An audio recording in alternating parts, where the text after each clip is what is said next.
Ինչ վերաբերում է էներգակիրներին, ձեզ անհրաժեշտ է ռազմավարական բազմաշերտ էներգետիկ համապարփակ մոտեցում եւ ճիշտ ինչպես մենք օգնում ենք Հայաստանին բազմազանեցնել առևտուրը, մենք ուզում ենք օգնել նաեւ էներգետիկ ոլորտում։ Ահա թե ինչու հաջորդ շաբաթ Եվրոպական միությունից կգան փորձագետներ։ Մենք հարուստ փորձ ունենք նման իրավիճակների, ինչպես օրինակ Ուկրաինայում, Մոլդովայում։ Մենք հարուստ փորձ ենք կուտակել, թե ինչպես բազմազանեցնել էներգետիկ մատակարարումները։ Միաժամանակ մենք ներդնում ենք անում ռեգիոնալ էներգետիկ անվտանգության մեջ, էլեկտրական նոր երթուղիներ բացելով եւ ավելի կուռ ռեգիոնալ էներգետիկ ցանցեր ստեղծելով։ Մենք նաեւ Հայաստանին սատարում ենք ներքին ռեսուրսների հաշվին վերականգնվող էներգետիկայի արտադրությանը, սա ձեզ ավելացնում է անկախություն։ Հայաստանի համար ռազմավարական նշանակություն ունեցող ծրագրերից է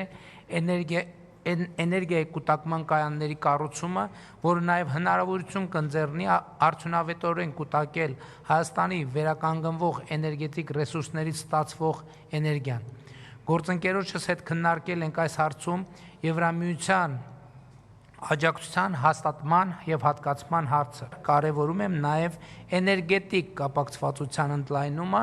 այդ թվում հարևան Թուրքիայի եւ Ադրբեջանի հետ էլեկտրահաղորդման գծերի եւ կապակցիչների կառուցումը, ինչը կարող է նպաստել ինչպես էներգետիկ անվտանգությանը, այնպես էլ կանաչ անցմանը։